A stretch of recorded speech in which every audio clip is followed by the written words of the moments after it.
fantastic launch. We are on the way to the moon.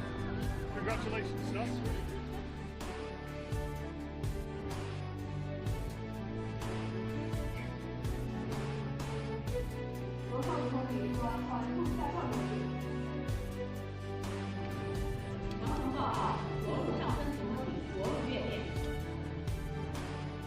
It's absolutely amazing. 观号注意，我是北京，下面组织实施月壤预编程钻取采样。钻取样品分离。钻取采样封装正常结束。也许我们月球背面的样品能够1克抵1万克。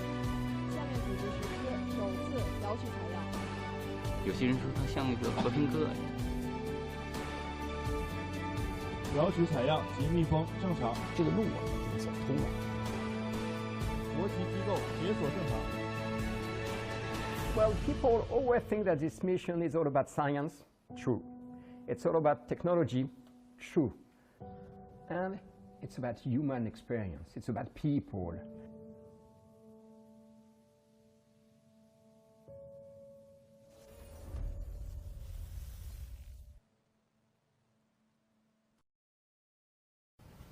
Hello and good afternoon from Beijing, and welcome to our CGTN's live show, the Hype, and we are now at the CGTN headquarters in Beijing with all of our two colleagues today, and today we're going to talk about some of the most exciting moments in the human's history. And just 1 hour ago, the Chang'e-6 mission, just to bring back the human's first ever lunar soil sample from the far side of the moon, and that means. For the very first time, human beings are capable of sending off the robots to the far side of the moon and take the lunar soil sample and put that into that box and flying back to home. So that was a very, very exciting moment. And we're going to discuss every details about this mission, about a lunar soil, about the moon and humans' future. With, of course, our guest today, Dr. Yang Yuguang is our old friend, and he is the Vice Chair of the Space Transportation Committee of IAF. Yeah. And welcome, Dr. Yang. It's been a very long day for you, huh? But a very happy day. A very happy day. You said you get up at 5 o'clock this morning, and you've been involved in many... 3:45. That's right. And you've been, Dr. Yang, been involved in many multiple programs and different kind of media. And we're talking about this. So that means everyone here in China and around the world are anticipating for this, the lunar sample coming home, the journeys to coming home.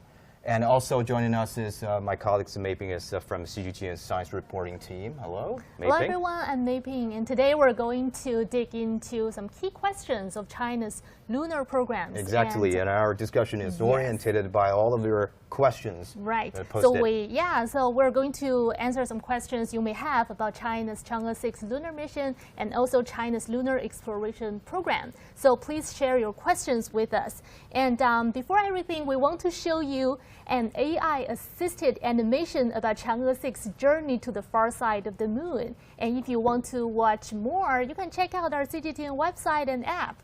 So here comes the very cute animation of Chang'e-6. Take a look.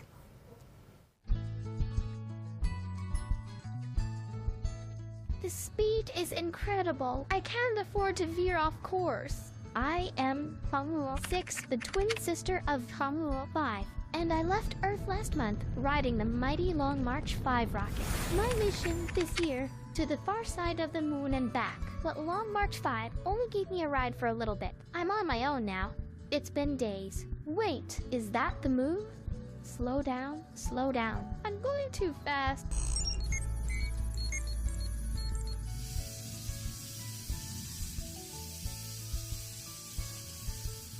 Phew, that was close, but perfect timing for that break. After flying a little more, I need to get ready for landing. This is it. You fly on your own for a bit. I'll come back to you for help in 2 days. Is this the South Pole Aitken Basin on the far side of the moon? This crater is enormous. Where should I land? Hold steady. Hold steady. Phew. Safe lunar landing. Next comes my main mission.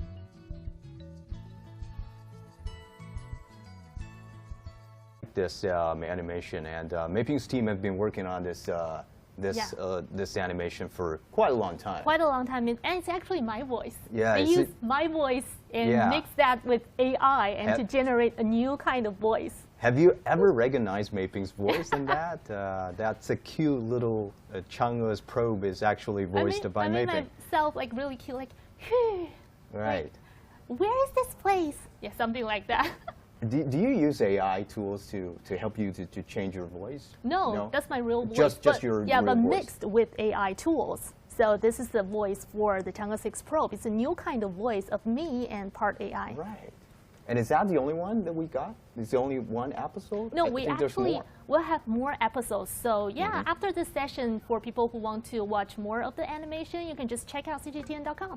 Exactly. And also don't forget to leave your comments on this live across, and because our discussion will be decided by you. And what kind of, it's just to throw us your question about the Chang'e mission, anything about Chang'e mission. Yeah. There's Dr. Yang here with us, and we talked about all of his engineering part of this mission, and also we can talk about a science part about the lunar sample soil. But very first, let's give us a platform to Dr. Yang to give us an overview about this Chang'e-6 mission. What's this difference from the previous one, and what this Chang'e-6 mission has been through in the past month, Dr. Yang? Well, just before this mission, about 3.5 years before, we just successfully conducted the Chang'e-5, right, the first sample return mission of China. Yes. You know that at that moment, we name it as the most complicated mission of China. I remember that. This is because the mission profile is very, very extremely complex. I also told many times to the media that the Chang'e-5 mission can call an unmanned, minimized Apollo mission. Because you know that both the Apollo missions and our Chang'e-5 and 6 missions adopted what we call the lunar orbit rendezvous. So I will talk about this later, why we choose this and why it has the highest efficiency. So let's start. So you know that, this is the Earth. It's like taking a class. This is the Earth. That's the Earth. Okay, that's the Earth. And all our Chang'e-5 and the Chang'e-6 probe start from the Wenchang spacecraft launch site. So you can see, so this is the equator of the Earth, but you may notice that the China is here, and Wenchang is not on the equator. Right. So, South China's Hainan even province, for the launch of the Long March 5, we have 2 stages. First, you know that we launch the liftoff of the spacecraft from the Wenchang spacecraft launch site, and then with the propulsion of the Long March 5, we will first enter what we call a parking orbit. So the altitude of this parking orbit is about 170 kilograms altitude, or 200 kilograms. So it is a circum orbit. But we will not stay in this orbit for a long time, because it is also called a coast phase. For this coast phase, we just, when we enter this parking orbit, so it will fly freely for several minutes, and then it's reach the equator. So they will be heading the south first to the equator. To the east, southeast. And when it is already close to the equator, we conducted the final critical step for our launch vehicle, called the lunar orbit insertion. So from the round parking orbit to the translunar orbit. So you know that's the reason is that we hope to go to the moon, but the moon, you know that it is in a certain direction. We must go to the right transfer orbit in the right direction. So that is why we need to wait with the rotation of the Earth. When it is in the right direction, we then launch it into the parking orbit and then accelerate it from the about 78 kilometers per second to about 10.9 kilometers per second. So at this moment, with this, also it is called, can be called a perigee kick. So with this one, the final critical step of the Long March 5 rocket, it enters the translunar orbit. So use the momentum exactly. of the Earth. So this is separation of the probe and the launch vehicle. And then we come into the second phase. So with this translunar orbit, it is a high elliptical orbit, very narrow and very long. The perigee is about, as I mentioned, about 200 kilometers high. But the apogee is beyond the moon. So this is a translunar orbit, usually 3 to 5 days. Why? You know that for a manned mission, usually will take 3 days, because for human being, we hope that the journey is as short as possible. Yeah. Exactly. But because you know that this is a manned mission, we don't care. So what we care most is not the time, but to save the energy. So although it flies longer than the Apollo spacecraft, but it can save a certain amount of propellant. So this is the translunar orbit from the Earth, goes a long way to the moon. I just want to cut off. I was told that there are like 10 backup or 15 backup route. Exactly. Exactly. So this is called also. So that's not the only one. Very, very that's professional, only Mr. Yang Zhao. You know that just when China mastered the rendezvous and the docking technology, we just there is a critical step called, you may heard that, the zero launch window, which means that the accuracy of the liftoff can be better than 1 second. But after that, we also have promotions. We developed from the zero launch window to a narrow launch window, which means that because we have the margin, we have more energy than needed for the launch vehicle. So with the margin of the energy of the launch vehicle, we can extend the launch window from 1 second to maybe several minutes. So that is why the reason that we can adopt different trajectories to, you know, that's the launch itself is very, very critical. The weather and also the malfunction of the ground system can influence the launch. So with the narrow launch window, you can make it more chances for the launch itself.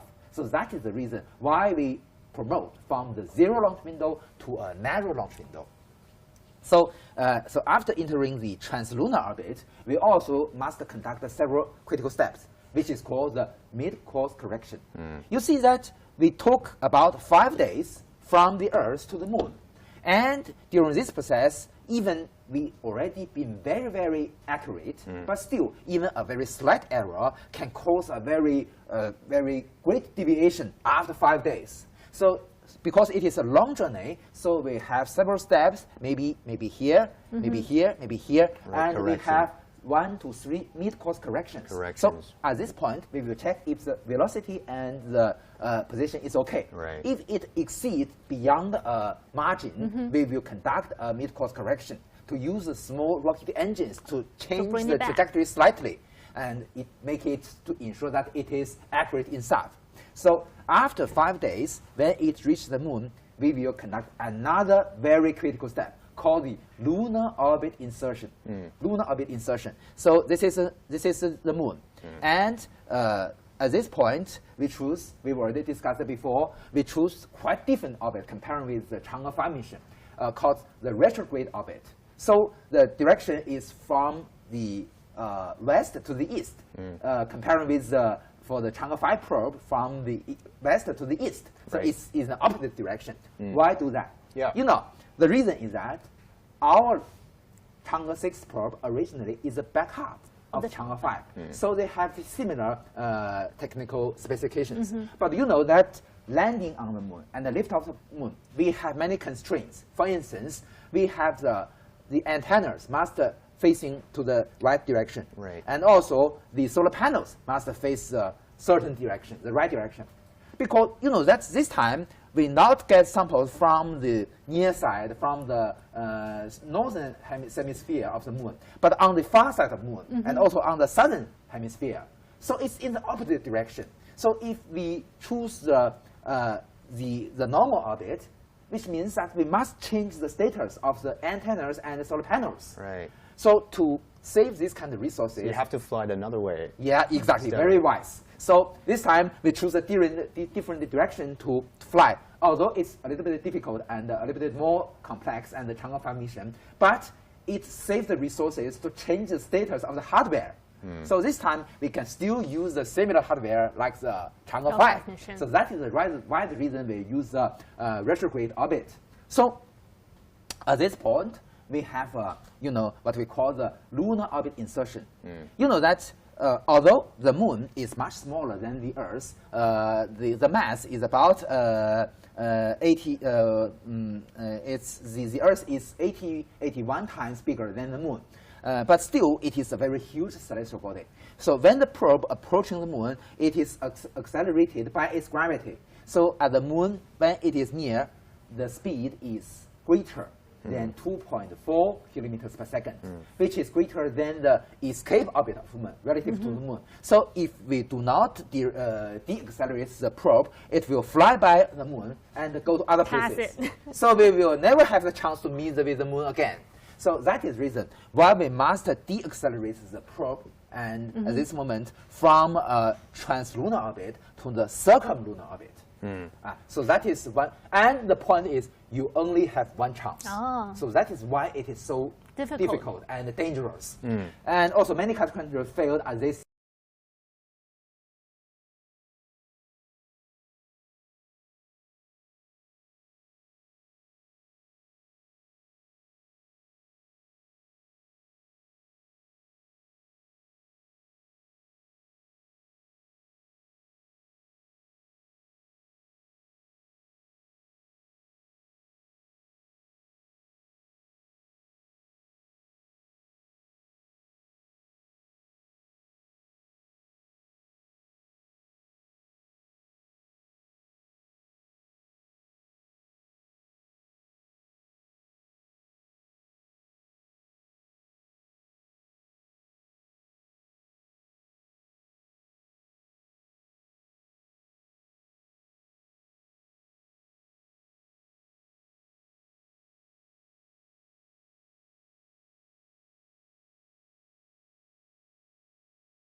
First, reduce its what you call the perilunar or periselene to about 15 kilometers.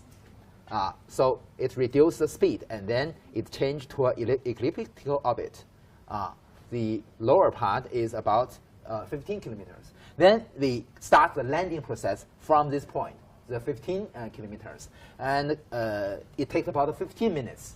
To reduce the speed from about 1700 meters per second to 0, and also the altitude to 0. So this is the soft landing process.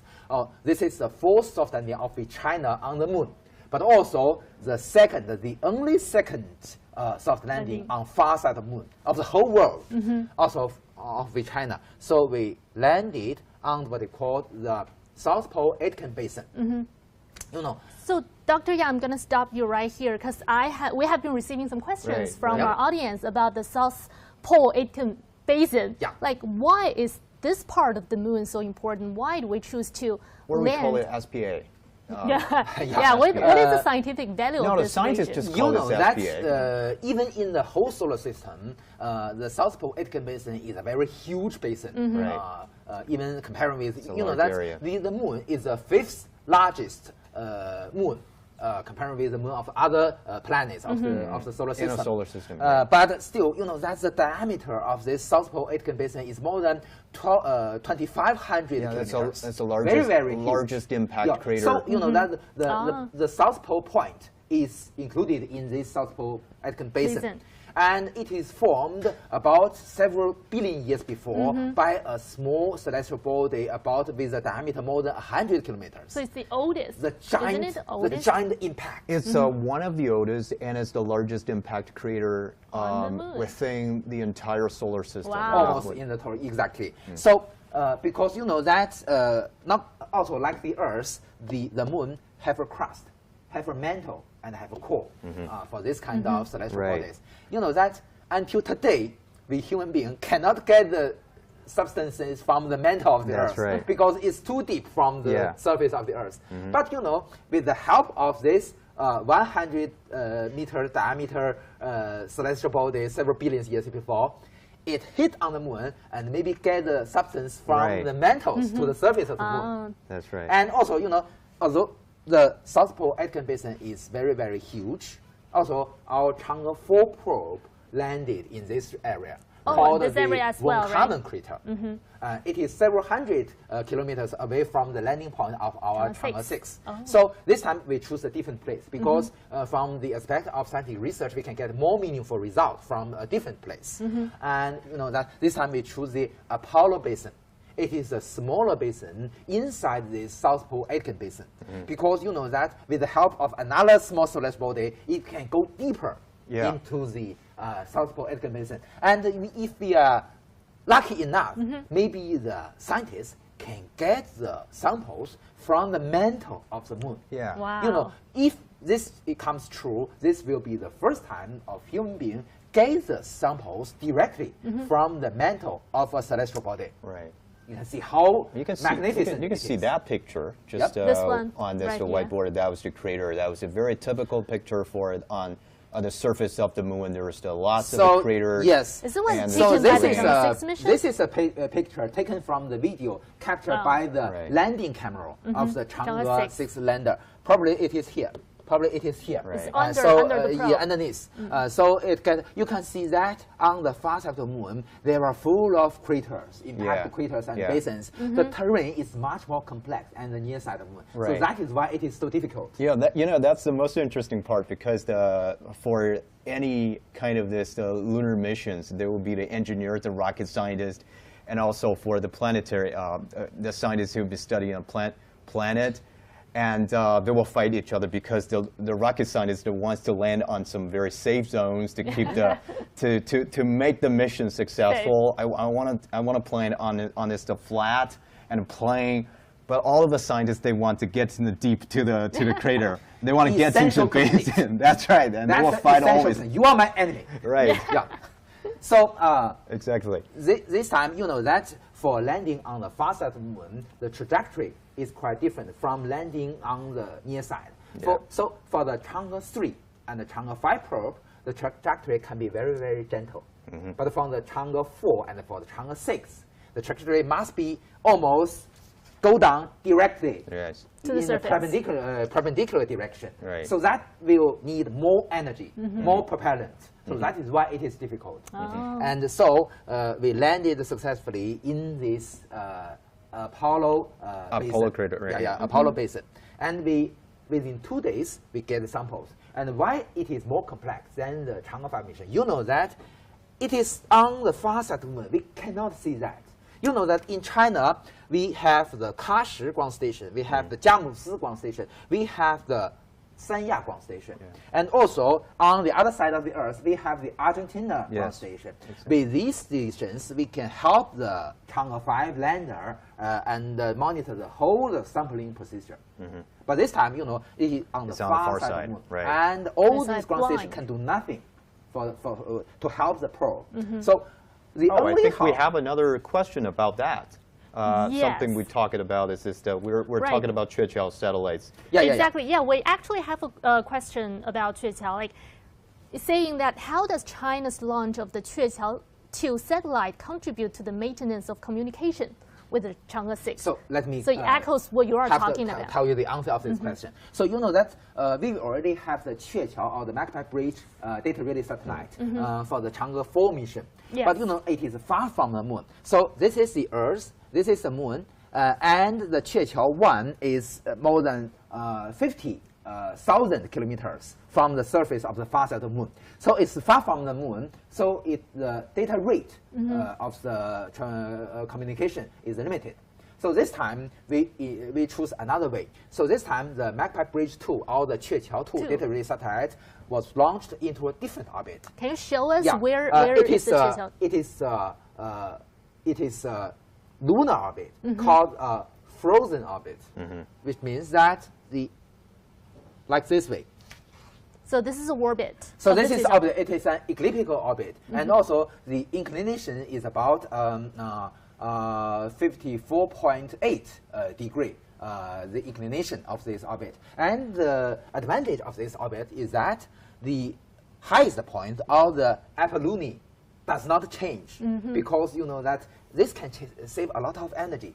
And you know that the highest point is about 12,000 or 13,000 kilometers from the lunar surface. So it's much more closer to the lunar surface than the Chang'e-1. So the data rate or the communication can have a more convenient communication with the probe on the far side or south pole of the on the moon.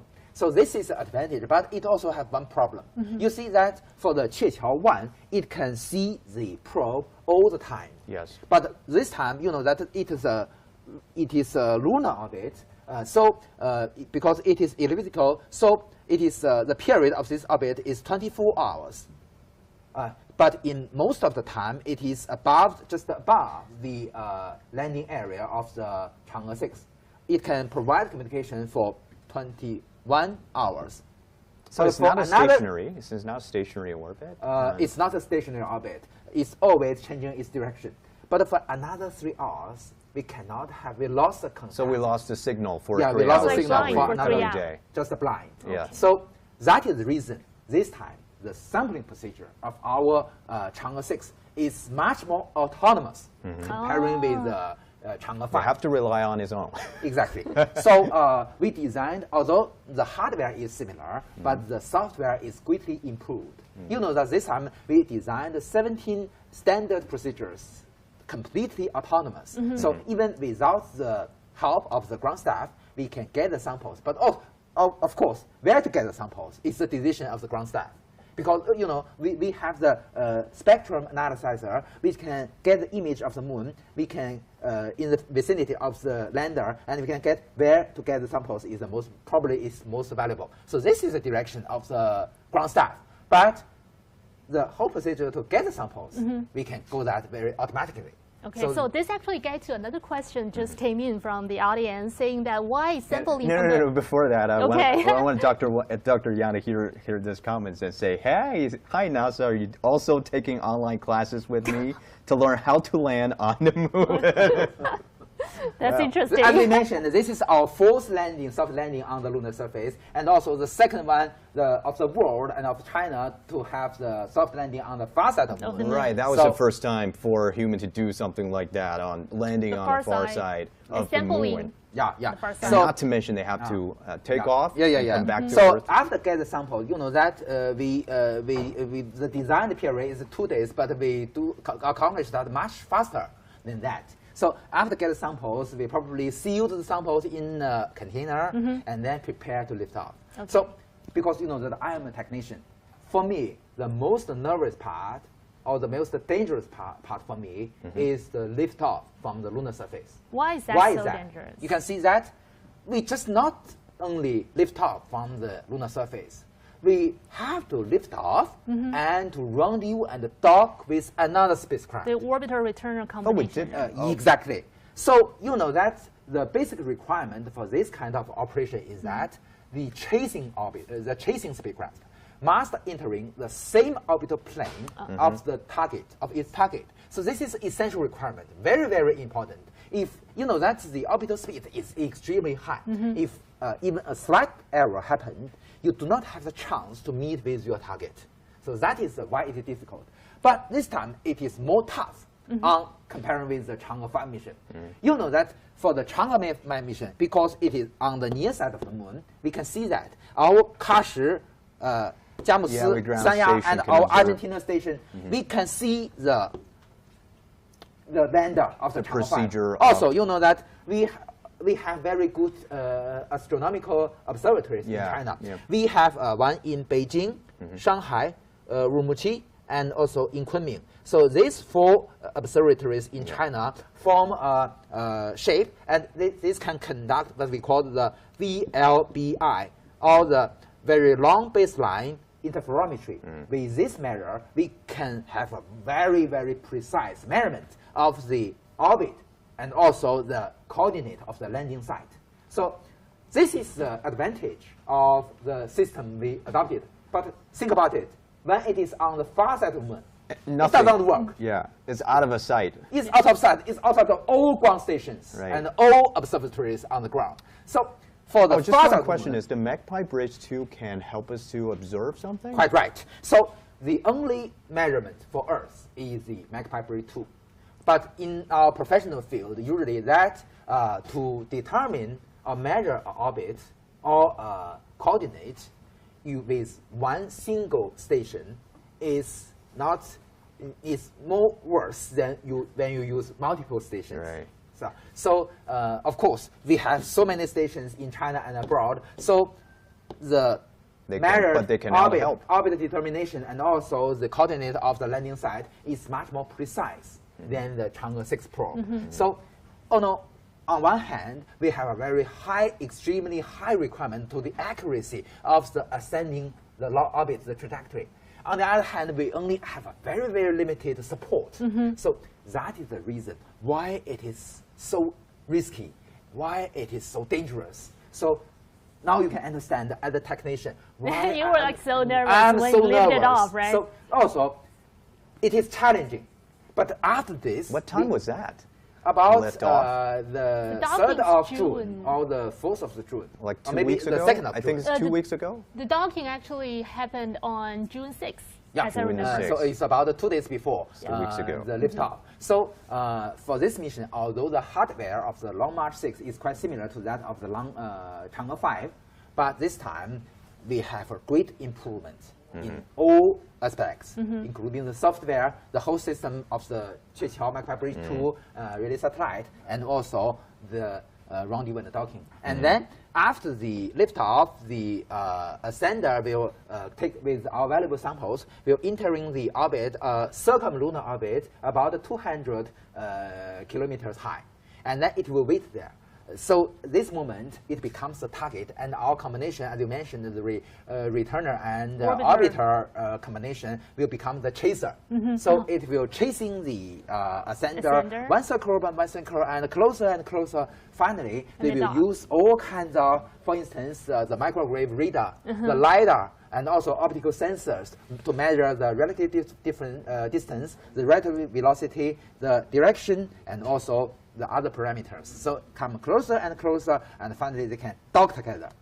And then transfer the samples from the sender to the returner. Yeah, to the combination. Yeah, exactly. So this is the most risky part of the mission. You know, this is called the lunar orbit rendezvous. Why we use that? The reason comes from here. Look, when you are in a circumlunar orbit, when you need to soft land on the lunar surface, as I mentioned, the circumlunar velocity is 1.7 kilometers per second, very high velocity. So if you want to have conduct a soft landing, you must reduce this to 0, and also the altitude to 0.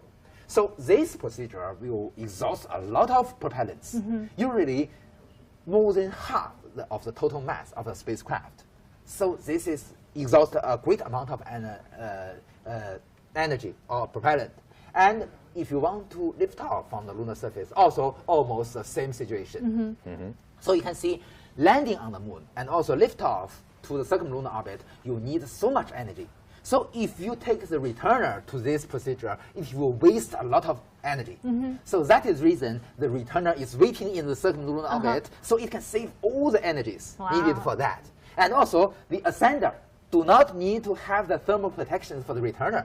So with this procedure, also very similar to the Apollo program, we can save most of the energy and have the highest efficiency. There is we can compare with lunar sample missions of the former Soviet Union. You know that they have the 3 successful Lunar 16, Lunar 20 and Lunar 24, the 3 missions. All these 3 missions, the total sum of the mass of the sample they get is only 300 grams. You know that the probe of the former Soviet Union is 5.8 tons. Not very smaller, not much smaller than our Chang'e 5. Chang'e 5 is 8 tons. But even one single mission of the Chang'e 5, we get samples 5 times greater than the sum of all the samples they get.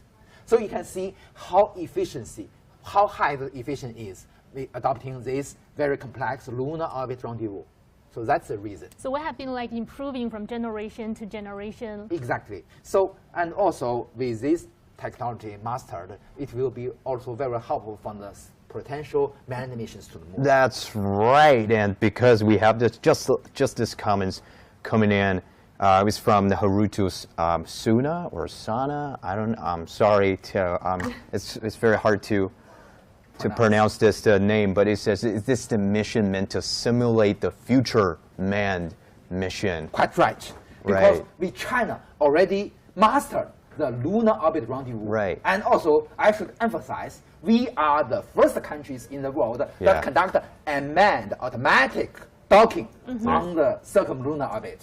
So this is important. This time is simple, but next time. Although you know that's this more than half a century later, but you know that with astronaut inside, it's easier than Earth. So this time we've already mastered this technology. So even the guest like you, Meiping, you can sit in the lunar lander and you don't need to do anything. Just with automatic docking, you can visit the moon. Oh. So that's looking amazing. forward to that. So now we've already get the samples and safely take the valuable samples to the returner. So it will now wait in the circumlunar orbit. So after about 2 weeks, the moon comes to this place. Which to this place. So because the moon is orbiting around the Earth. So at this moment, it comes to just remind us, the whole mission just take like 1 month time? Nearly 2 months. Nearly 2 months. 53 days. 53 days. So at this position, it is right moment for the returner to go back to the Earth. So at this moment, from the circumlunar orbit, we'll use the main engine of the orbiter to accelerate it and raise its highest point, or the apolluni. And then finally, it will escape the gravity of the moon and comes into the trans-Earth orbit. Trans-Earth orbit. So it is also very similar to the translunar orbit. It's a very long, very narrow orbit. So it now goes back to the Earth. So also takes 3 to 5 days. And also in this process, very similar, we also have some mid-course correction. Mid-course correction. And then finally, the returner separated from the orbiter and then go back to 四子王变那儿.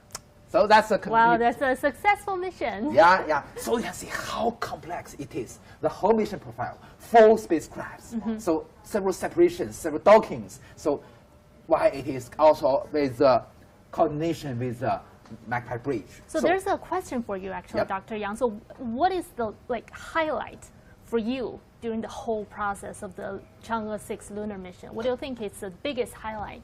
I believe, as I mentioned and emphasized many times, the most important highlight is the liftoff from the farthest moon. Okay, because the requirement and also because the restraints. So it is challenging, but we get what we want. A lot of the comments are talking about is their anticipation for the future manned missions. Yeah, and the 2030 China has a plan for the 2030 manned lunar mission. Yeah. As I know, until this moment, I've already have 3 taikonauts expressed their wish to go to the moon. Walk on the moon. Miss Wang Yaping, first one, and Miss Liu Yang, the second one, and also the third one, Mr. Zhang Lu. Just 3 of them? Just 3 of them? I think all of them are wishing to. Including me, I can go there too. Everyone wants to get on board. If you are rich enough. That's just about in 2011, during the coverage of our CGTN, that time called the CCTV News. Yes. We talked to our anchor that the astronauts should eat mooncake on the moon. We will, I think. And I expressed in 2030. And I expressed my wish to Yaping. I hope that she can eat mooncake because it is our traditional Chinese delicious food. And for the Mid-Autumn Festival, eat on the moon, eat mooncake on the moon, will be very interesting. And who do you think have the best chance to be selected? To be you know that Mr. Yang Yuguang, our space hero, has mentioned that all the technonauts attending the lunar manned missions must have the experience to stay in our Tiangong space station. That's very necessary and also very helpful for them in the future. But you know that for lunar missions is more challenging, although it's much shorter than the Tiangong space station missions, but more dangerous than that. You've already seen this whole procedure, and even one slight error can cause the failure of the whole mission. Also same as the future potential lunar missions, because you know that for the future manned missions to the moon, we also choose the lunar orbit rendezvous. We will have, not like this one, we will have 2 launches. The first is to launch the lander with one Long March 10 rocket to circle around the moon and wait there. And then the second launch to the new generation called the Mengzhou spacecraft with 3 astronauts, also the same road to the moon, and go to the circumlunar orbit and rendezvous and dock with the lander.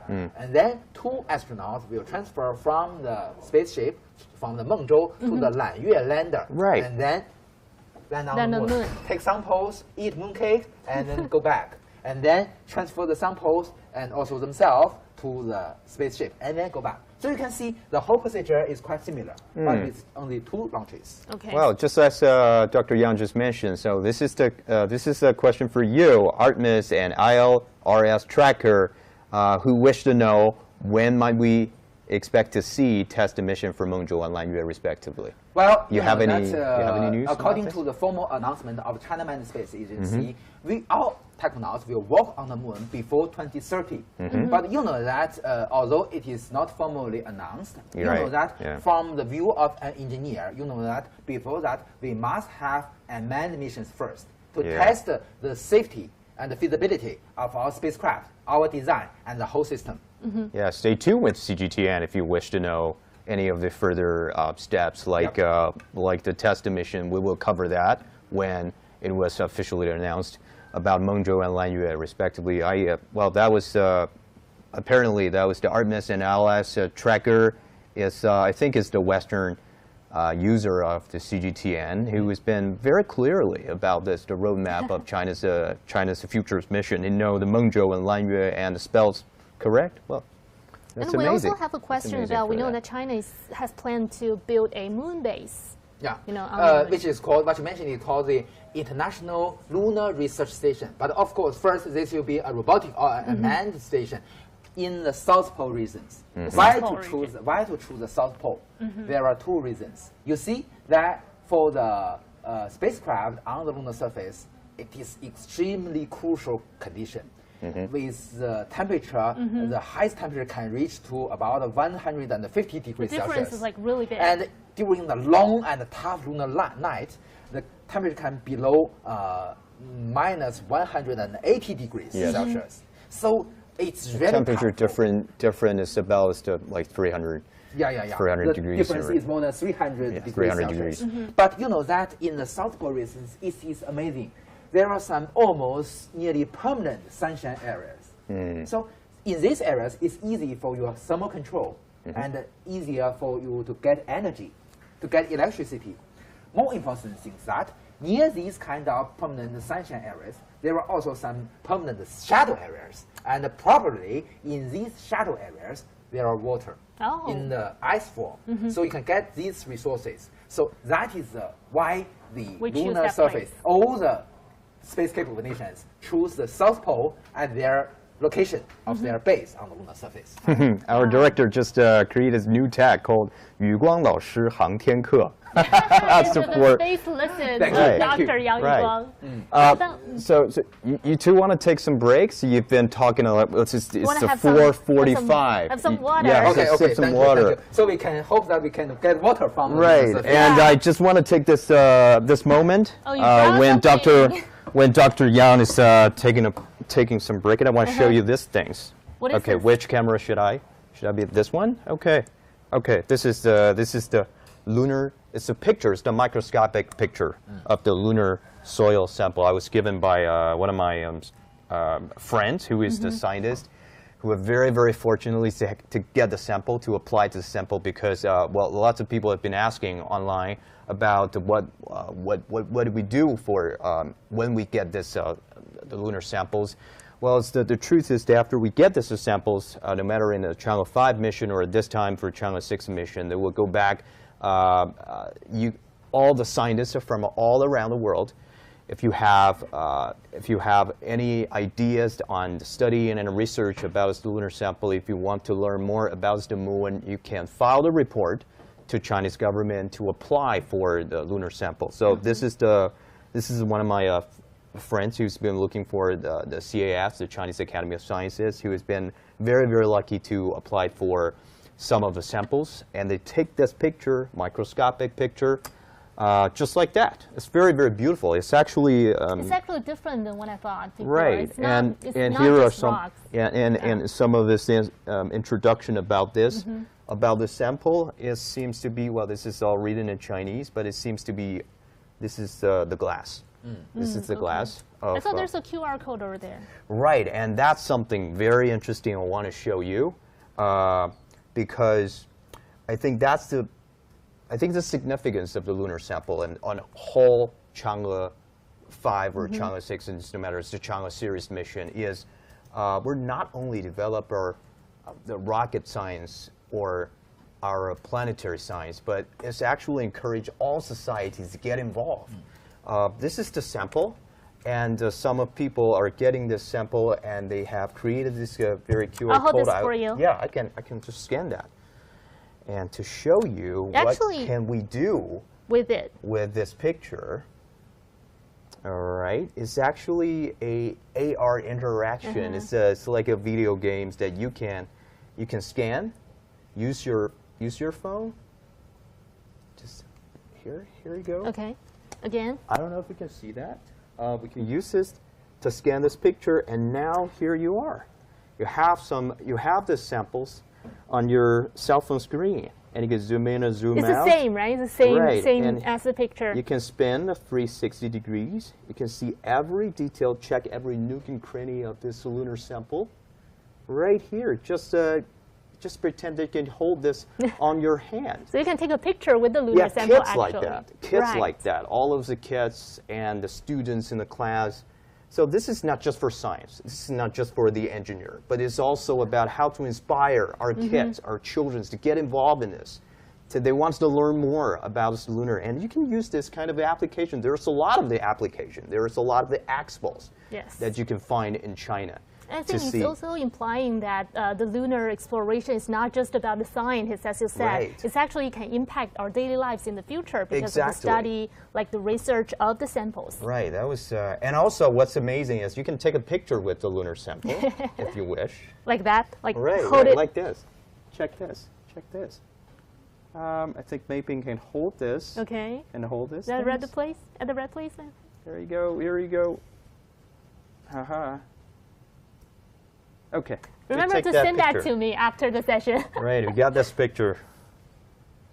Okay. Actually, our audience want to know more about the lunar samples.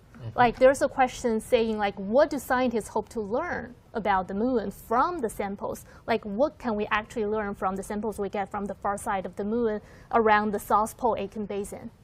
Well, you know that the total area of the moon is about 38 million square kilometers. It's only a little bit smaller than our Asia continent. So you can see how many geologists have already get samples from Asia, maybe thousands or even 10,000s of samples. So today, and including our Chang'e-6 mission, we only get 11 times samples. So still, I think we still have a very long way to go to get a more comprehensive understanding of the moon. But you know that all the previous 10 sample return missions all come from the near side of the moon. So that is why this Chang'e-6 mission is extremely meaningful for all of us, for not only for China, but also for other countries involved. And moreover, you see that we can compare with the Chang'e-5 mission. With the Chang'e-5 mission, we already get more comprehensive knowledge about the evolution of the moon, especially the volcanic activities of the moon, much younger than expected before, than the traditional series before. So this is the help of the Chang'e-5 mission. But you know that we only have little information about the far side moon, because just before this Chang'e-5 mission and also our Chang'e-4 mission, other countries can only get images, remote sensing information from their orbiters to the far side moon. But this can get a very wide range, but not very detailed or concrete information on the surface. So we not only need orbiters, but also we need the lander and the returners. So this time is the first time. I don't think this will be the last time. I think in the future, the human being will get more samples from far side of the moon. And also, because you know, I'm an engineer, I'm not familiar with the scientific research methods of those in the China Academy of Science. But you maybe have interviewed with them. So in the future, they will use all kinds of powerful instruments on the Earth, their scientific research instruments and the facilities to study the samples of Chang'e-6. As you mentioned the picture, I remember there's a mini rover on board the probe.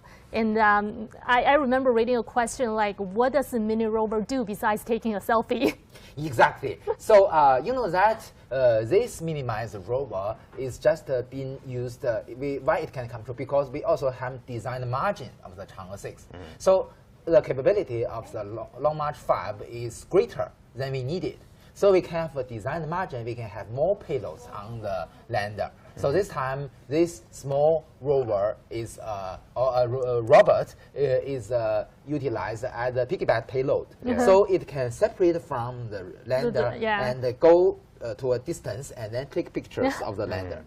So it's and then it will be left over on moon? You know that it is a very. Can it get back to the to the lander? You know that not only it cannot get back to the lander, but also you know that it cannot get their image directly transferred to the Earth because it is too small. So it can only transfer the image, the data to the lander, and then back to the Earth. That was this disposable probe. Yeah, it's a little sad actually. You know, the similar thing also happened to our Mars rover. Right. The Tianwen. The Zhurong rover also have similar measures to take the selfie. Right. There's a lot of people who are very curious about China's other space mission. So we can just walk you through all of that. Because the Chang'e series is it's about the moon. Yeah. So we have the Chang'e from 1 to now is 6. Yeah. And just 2 hours ago, we just have finished the Chang'e-6 mission. Yep. And after that, we still have those Chang'e-6, 7, 8, and 9. And then we'll have the lunar base and a manned landing missions in the coming few years, hopefully before the 2030. So that is the Chang'e for the lunar mission. And also we have Tianwen but Tianwen is not exclusively. It's a Mars mission. But it's not only for Mars, right? Tianwen is a actually serious only mission for Mars. It's completely for Mars. For Mars. Yeah. Because you know that in the Tianwen mission, we combine orbiter, a lander, and a rover in one mission. You know that until today, China and the US are the only two countries that can safely land on the Mars surface and conduct scientific research. No exceptions. So the other countries all failed during the landing process because it's more challenging than landing on the Earth or on the Moon. But I remember this Tianwen is the bigger mission to including all of the planets within the solar. Because the Tianwen. Actually speaking, the Tianwen probe is the heaviest manned probe of human being to the Mars. But because you know that it combines the orbiter and also the lander and the rover. So the rover is not the biggest one, but it is the biggest rover based on solar powers.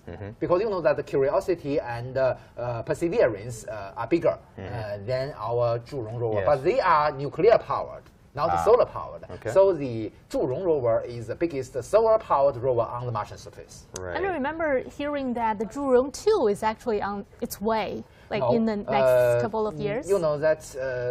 I mean, the Tianwen 2 mission. Tianwen 2 mission to the Mars. Will be asteroid sample return mission. So we will get samples from what we call the near Earth objects. Yes. So we will not only get the samples from the near-Earth objects, maybe a comet or an asteroid, back the samples to the Earth, and also the orbiter will go deeper into the main belt between the Mars and Jupiter. So we'll hope that it can get more samples, get more information. Yeah, so it's a little bit difficult for our audiences who is not native in Chinese, because there was a lot of Chinese names to memorize. Deep meanings. Right. Zhurong is the god of fire. The god of fire is the Zhurong. So not like Prometheus. Yeah, because we in Chinese, Mars is called 火星. It's like so it's about fire. It's about fire. The star of fire. Yeah, so we pick up the god of a fire to name our rover of the Mars. Like the Chang'e mission is like the goddess of the moon. So in the China. Chang'e is the Diana. Diana. It's our Diana. Diana, our Artemis of China. It's Artemis. And also, you may have heard a lot about Tiangong.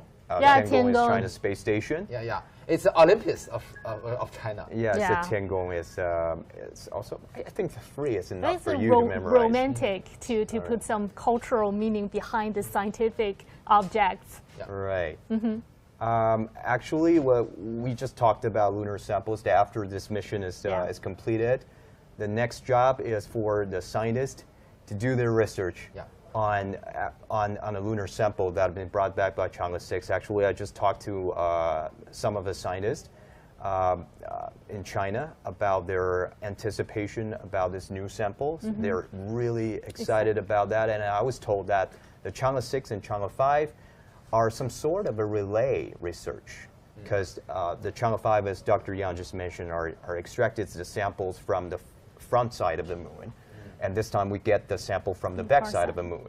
So if you only have the front side of the moon, you cannot understand, or you just have, if you only have the far side of the moon, you cannot have the whole picture of this, the evolution of the moon. Now you have the two samples, and this is for the first time. I think human beings can figure out something more mysteries about the moon. So here we have a video to tell you what do we know about the moon after we have the Chang'e-5 mission. So we have to do lots of research, because that was 3 years ago. So we have like 3 years to do the research on the Chang'e-5 mission, lunar sample. So now we have make some new knowledge about the moon's evolution. So let's check out this video. Last December, China's Chang'e-5 mission returned 2 kilograms of samples from the moon, and marks the first time in over 4 decades rocks from the lunar surface were brought back to Earth. After months of study, geologists have uncovered more secrets about moon.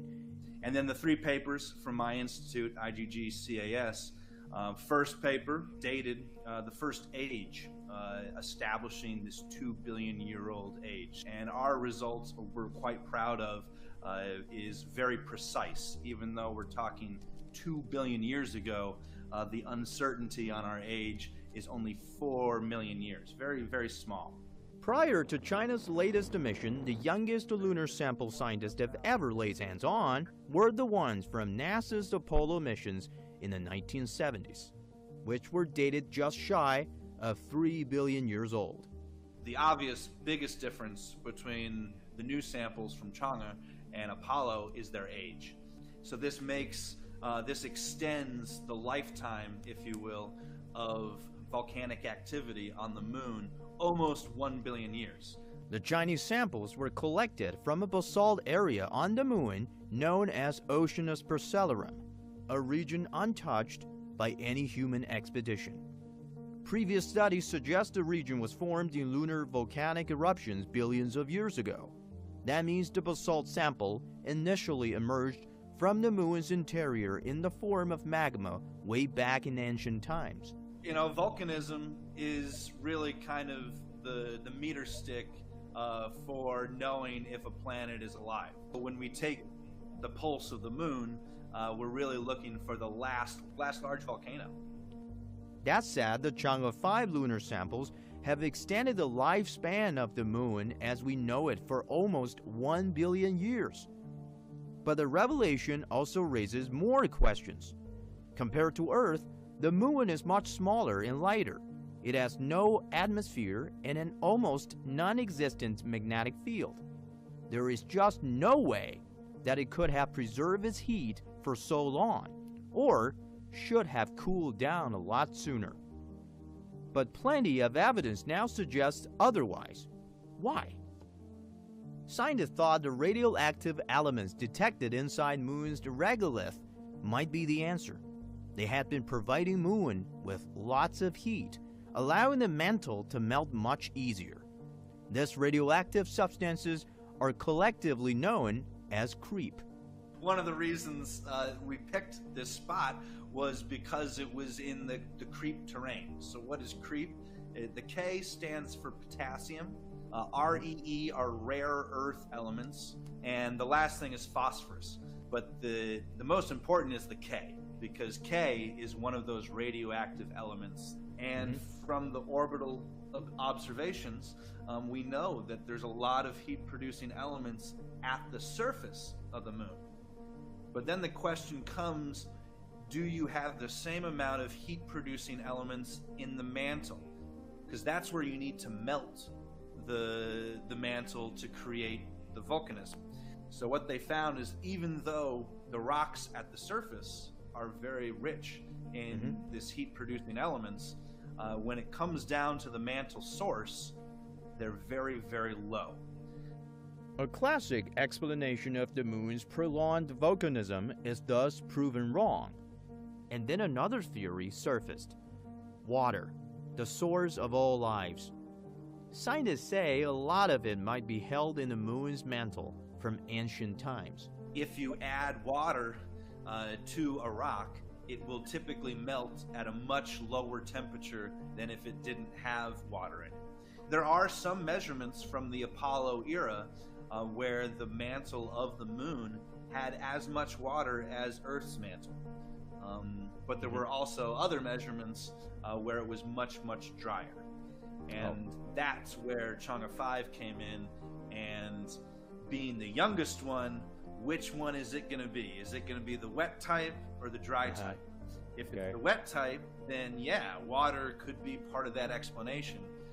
The result of Chang'e-6 samples shows the basalt samples contain very little moisture, suggesting the mantle of this area was bone dry at the time the rocks was formed. At the young age, there's not enough water to lower the melting temperature and give us the volcanism. So another idea that we have to abandon for these basalts. So what exactly has kept the Moon alive for so long?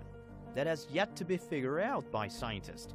But the answer will change the way we understand the Moon's chemical and thermal evolution. And that's kind of the most exciting thing that's coming out of Chang'e-6 is a new dilemma to answer. You answer one question and a new one comes up.